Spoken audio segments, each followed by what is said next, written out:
candidates have tried to bypass Iowa, either because they don't think that the party is a good fit for whatever their message might be. Sometimes they are worried they can't campaign here because they're against certain issues that are important in Iowa. The problem is that as long as the media continues to pay attention to the Iowa caucuses, the candidates are basically missing out on part of the debate and part of the spotlight if they're not here. A caucus is a party meeting, and caucuses are held at the precinct level all over Iowa. There's over 1,000 precincts, and people actually gather at a certain time during the day. They start at 7 o'clock usually. They can expect to spend a couple of hours, and voting on a presidential candidate is only one thing that they do during the caucuses. There are also discussions about platform, and people separately, different parties have different rules, but they stand separately to be elected as delegates to go on in the process. So it's a much more involved time commitment, and it's also something where it draws more activists than rank and file party members. Iowa's had caucuses as long as it's been a state, but the caucuses were something that nobody outside of Iowa paid attention to until the early 1970s. And Iowa's caucuses became prominent out of the 1968 Democratic National Convention riots. The National Party, because of the turmoil in that 1968 National Convention, decided they needed to make their process more inclusive. They wanted to get more young people, more racial minorities, recognize the fact that a big part of their party was anti-Vietnam War. And so as part of that process, Iowa looked at what they were doing. They wanted to make it more inclusive, have more notice for these caucuses, make it possible for more people to participate. But because Iowa's process is the caucuses and then a series of conventions, they had to figure out a schedule that would allow them to get all of these meetings in and also print all the paperwork in between. And one of the party lore, the party stories is they had this old mimeograph machine that was very slow at printing. And so they had to have a long time to print all the materials. So they set a calendar that made Iowa the first nominating event in the nation in 1972. That wasn't necessarily the goal, but that was the reality. And what happened that year was George McGovern, South Dakota senator, was running for the Democratic presidential nomination. He was not the establishment favorite. And his campaign manager was a young man named Gary Hart. Gary Hart becomes a name that is much better known later on in his political career. But at that time, managing George McGovern's campaign decided they needed a boost going into the New Hampshire primary. So he spent a few days out here in Iowa courting the vote. He, in fact, did well in the caucuses, came in a close second to Edward Muskie, and got a little bit of a bump going into New Hampshire. So then, 4 years later, in 1976, an unknown Georgia governor decides, hey, Iowa might be a way to get on the national stage going into the primary season.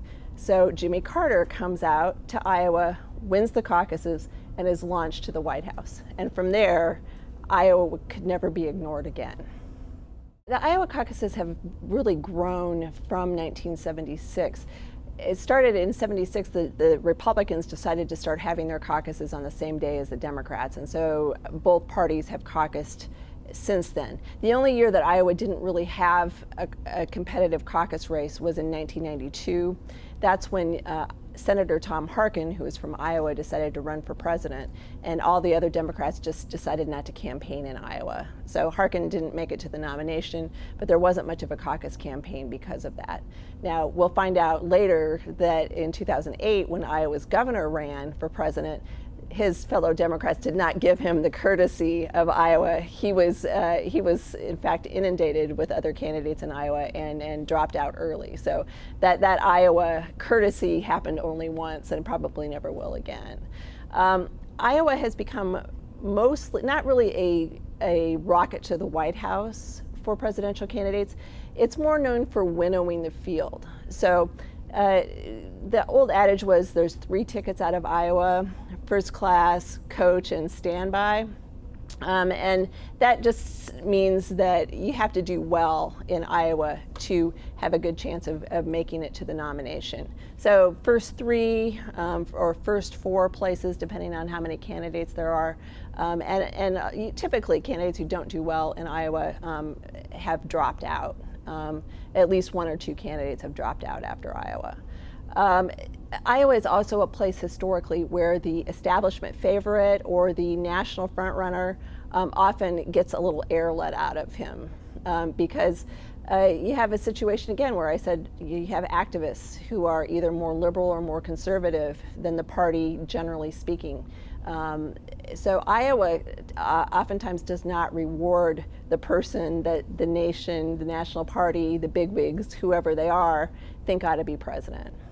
You don't really have to look any further back than 2008 when everybody before the caucus cycle was talking about Hillary Clinton as being the presumptive nominee. Well, who comes out of the woodwork? A 1-term Illinois Senator, Barack Obama, won the Iowa caucuses, which really established his credibility as somebody who could win over even predominantly white Midwestern states like Iowa. And of course, he made it onto the White House. That's just the most recent example. Also in 2012, we had, on the Republican caucuses, Mitt Romney, very likely to be the Republican nominee. And in fact, he did go on to win the Republican nomination. But here in Iowa, he was not guaranteed the vote of Iowa caucus goers. He lost the caucuses in 2008 to Mike Huckabee, a evangelical, popular with conservatives, little-known governor from Arkansas. In 2012, it was Rick Santorum, former Pennsylvania senator, considered the darkest of dark horses on the national scene. And he actually practically tied with Mitt Romney for the caucuses in 2012. And actually, as they counted this historically close vote a couple of weeks later, it turned out that Romney was actually edged out by Santorum. Game on. People tend to really get keyed in to politics because of the caucuses. It's become sort of a even if not everybody participates, everybody watches it. It's a fun spectator sport for Iowans, and so therefore they have opinions about the issues.